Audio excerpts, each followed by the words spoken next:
All right, good morning. All right, well, let's get things underway. This has been a long time coming. So today is a day of celebration. It's a day of celebrating our hardworking food service staff and our program, our standout food service program. And it's a day for celebrating our students, all 13,000 students in New Bedford schools and the students in other schools in the city that will directly benefit from this program. So to follow our program, I'm going to kick it off by introducing the mayor of our city, John Mitchell, to give his remarks.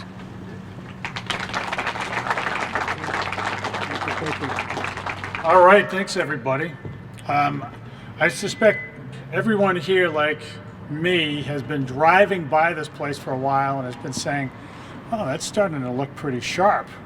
What's that all about? I think a lot of us know what it's about, but we've eagerly anticipated the day of arrival here, and so here it is. Now, we have a number of speakers who are going to go into some detail about the operation of the central kitchen, but I just want to say a couple of words about the context in which this happened, and just offer some thanks around. And there's a lot of thanks to go around.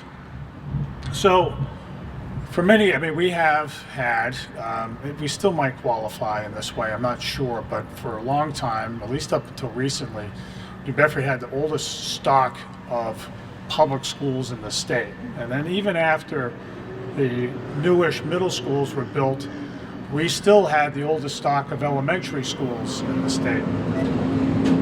And a lot of those schools, even today, the ones that are over 100 years old don't have some things that modern schools are, that are standard in modern schools, like, among other things, gyms and for some of them, playgrounds. But the other thing is they really don't have modern cafeterias, if they have a real cafeteria at all. And there are some schools that don't. And so we have had in place for many, many years, for decades, a food distribution system that has been running the same way as it did in the 1950s. Based in Prab, distributing food to many schools, the schools that don't have their own kitchens, and as well as to the Catholic schools in the city, as well as to some of the charter schools in the city. And if you've never been down there, you'd know, take my word for it, if you haven't been down there, and a number of people who've worked there could certainly attest to it, it was pretty antiquated. And so a few years back, we took a look at what we could do better. Better as in more efficient, cheaper, but also better quality. Our students have long said we want better food in our schools, and that's a long lament of school children all the time, but sometimes they have a point. And so we wanted to address that. So folks on the school committee started looking at it, led by Bruce Oliveira, the longtime chair of the facilities and finance subcommittee, as well as at the time the business manager of the school department, now superintendent Andrew O'Leary, got thinking about, well, how do we do this, and how do we pay for it? So, I mean, you'll go into some detail, Andrew, about this, but I want people to know that what we have here is a first-rate facility, replacing an old, antiquated facility that will offer food to students that is better for them and cheaper on taxpayers, and frankly, a better place to work for our employees, our really hardworking cafeteria employees across the district. It works really well, and it was achieved through, I want to say, I guess for us, a fairly novel financing mechanism in which we pay rent. I always wear two hats. I'm the chair of the school committee, as well as being the mayor, in which the school system pays rent to the city. The city acquired this property, which was long vacant for a long, long time, and because it's on such a busy street, it's been very conspicuously vacant.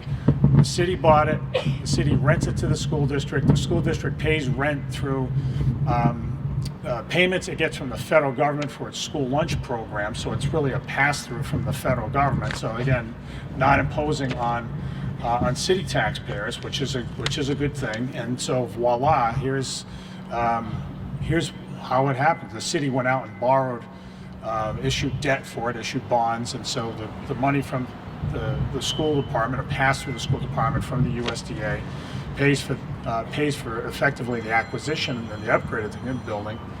So this is what you get when people figure out, they recognize a problem, they don't run away from it, and they deal with it.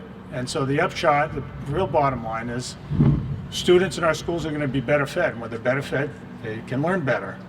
And so we look forward to it. And it wasn't done. None of this is done. Everything's done just so. You know how I feel about things like trees and curb appeal and all that stuff. And it looks fantastic. You guys, all of our designers did a really great job in making it look just so. We treat, every time we redo or build a municipal building, we want to make it look just so. Not just today, but in years to come, because we want people to know that that important work takes place here, and you can do that by proclaiming to everybody through the way it's designed that is in fact the case. So I want to thank everybody for doing it. I want to thank, let me just start with Bruce Oliveira, who's been the steady hand on the wheel. You are speaking already, so you can take a victory lap, Bruce, but I just want to say thank you for your leadership on this and your hard work and your problem-solving ability, because it all hangs together. And you know, we can cut ribbons and that's great, but this stuff doesn't happen automatically. It happens because people have figured it out and you've led the way. Andrew, I mean, great job. We're at two different points in your career, running the school department's finances, and now as superintendent, seeing this through. This is a real upgrade for our students. I want to thank my colleagues on the school committee, Melissa Costa, Jack Livermeno, Chris Cotter, of course Bruce. We're all here today. I want to thank them for helping work through that process. The city council was all ears on this. I mean, it's an unusual arrangement. I really appreciate the work that they did in seeing all of this through. Joe Lopes, Linda Moore, Ryan Pereira, all here today. I want to thank our congressional delegation because again, the money that is coming to support the bonds that were taken out to build this place, as well as to operate it, are coming from the federal government. Liz Rhoda from Congressman Keating's office is here. I want to thank the congressman as well as the rest of our federal delegation for supporting the school lunch programs, which unfortunately, as we literally speak, are being put in some peril in Congress, and we hope those funds continue to be passed through, because we do have something great going on here, and we put the money to very good use. The last thing, and again, there are a number of others to thank, and Andrew will give the tail of the tape in terms of the details. I do want to thank Mark Champagne, our retired facilities project coordinator for the school department, previously the director of the Department of Facilities and Fleet Management in the city, all the people who worked on the construction here, Pat Fitzgerald and Tower Construction, the Architectural Consulting Group, ASG. I don't know if George is here, if he's somewhere around here. He's not, but he does a great job. Habib Architects as well. Catherine Hendricks, who's the Acting Director of Food and Nutritional Services, and all the food service workers in New Bedford Public Schools. You do a great job, and we're very proud of what you put on the table for our children. I can say that as a parent who sent all of his kids to New Bedford Public Schools. You really support our kids really well, and I thank you for that. So with all that, I want to call up Bruce Oliveira to say a few words to us. Bruce, come on.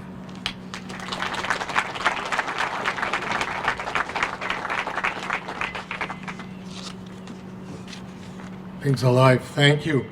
Thank you, everyone, for being here. You know, we finally made it. This is it's been a project for a long time, 5-6 years, I believe.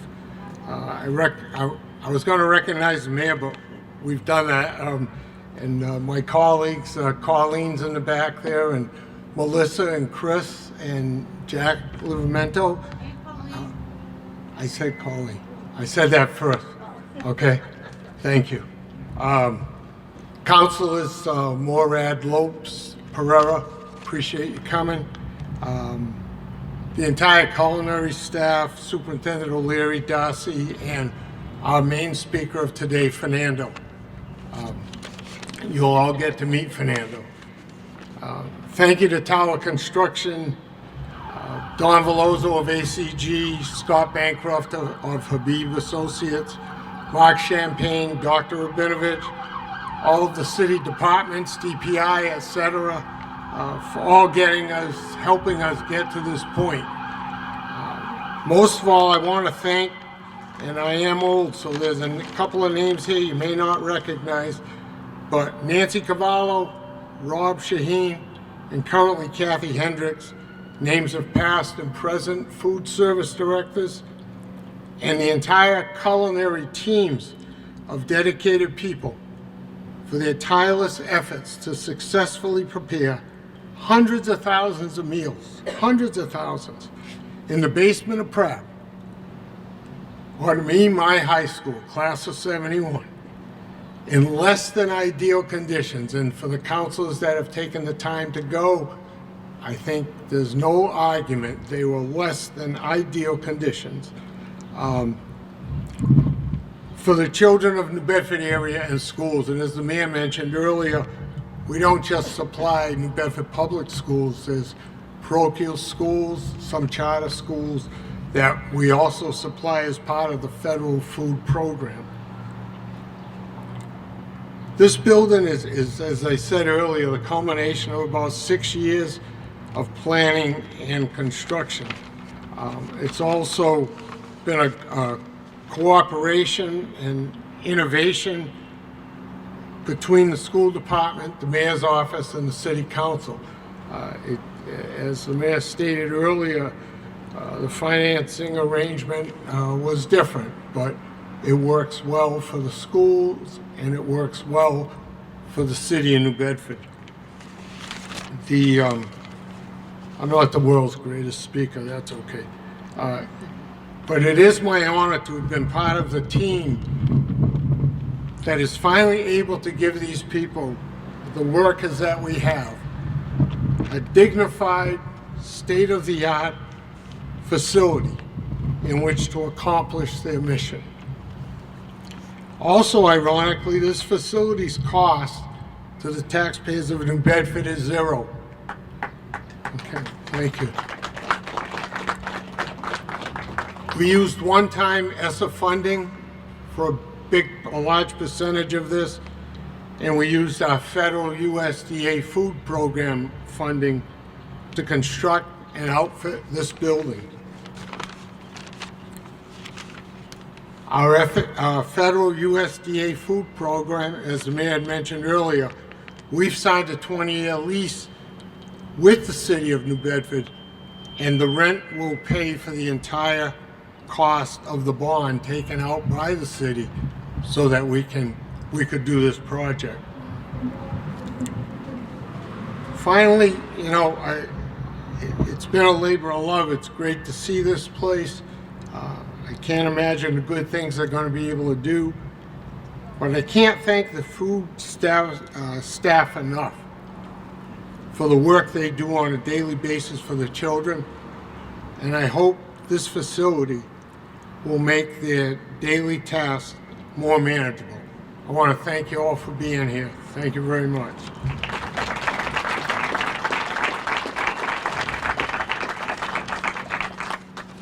Linda, is it all right? I'd like to ask Councilor Lopes to come up with a statement from the City Council. Bruce?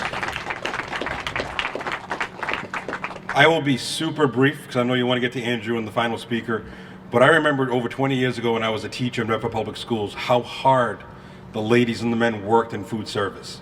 The conditions were not the best. And then when we were working on the Irwin Jacobs School, Barry and Bruce asked me to take a tour of how food service worked at the old Prab. And I saw firsthand. I should have known that Bruce and Barry had a plan in mind because I was the Ward 6 counselor at the time, and my predecessor, Scott Leamer, who ran and helped work on this project, had an idea, and this is what that idea was. We collectively are working for the students who come to school. We're going to give them the most nutritious lunch and breakfast that they can do, to provide them with the best services, to give them the best education, just like the classroom teachers that we have. My members of the school committee, thank you for all the work you've done, and on the city council.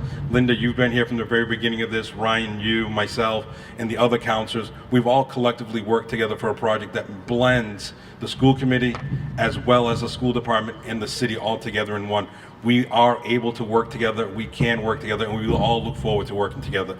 So to the members that are going to be working here, congratulations on a beautiful building. We all wish you the best of luck. Thank you.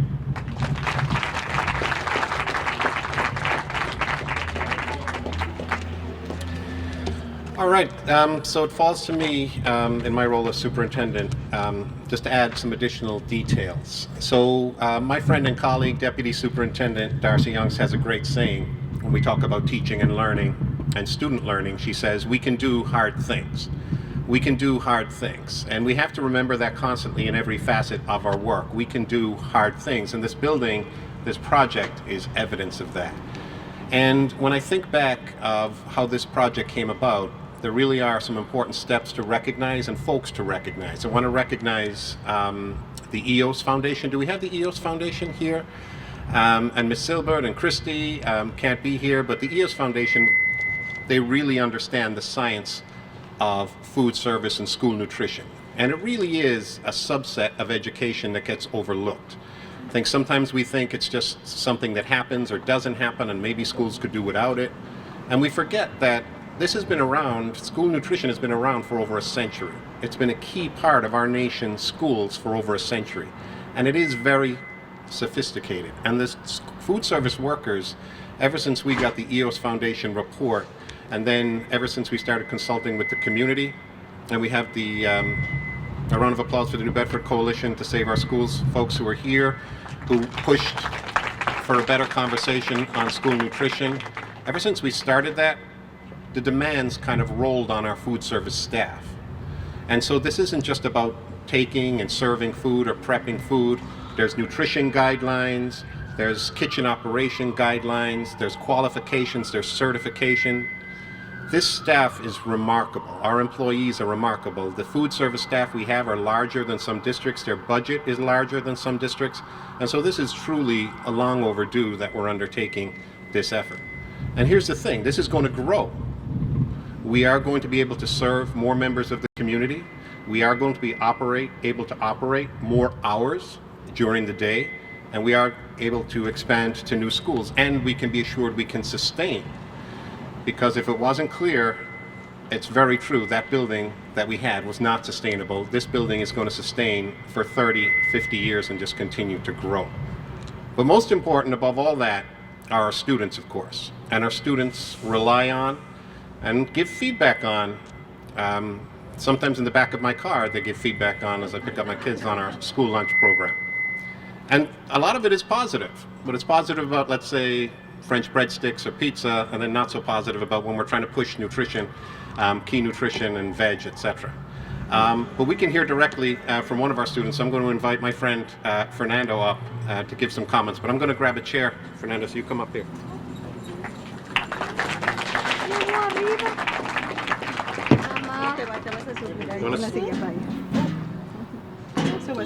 Okay, there's no one from OSHA here, so we can stand up. Respiro profundo, okay? Okay. So just introduce yourself and your school. Hello, my name is Fernando. I'm now a 5th grader at Elizabeth Brooks School. I'm excited to be at this grand opening. First, I want to thank all the people that made this kitchen possible. Lunchtime is my favorite part of the day because I can laugh and talk to my friends.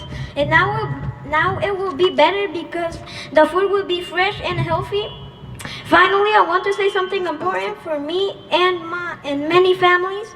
I feel good that more spaces are open for the Hispanic community because our history and food are full of tradition and taste. And also a round of applause for the team that made this kitchen, from the directors to the chef. That's all.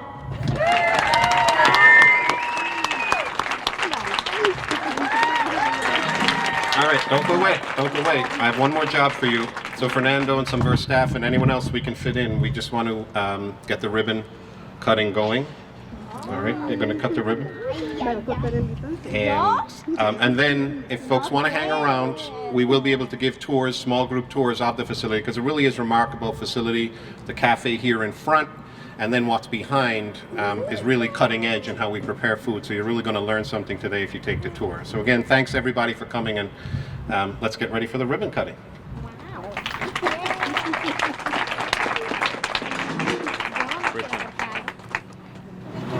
All right, Fernando, are you ready? Yeah, all right. Don't run with these scissors, okay? They're pretty big, all right? So we're gonna wait. We're gonna count. Don't cut my finger off.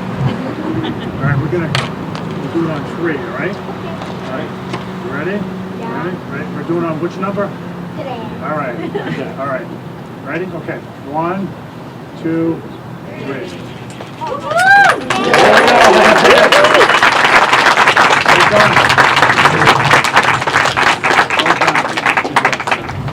Nice job. Nice job. Thanks, everybody. Nice job.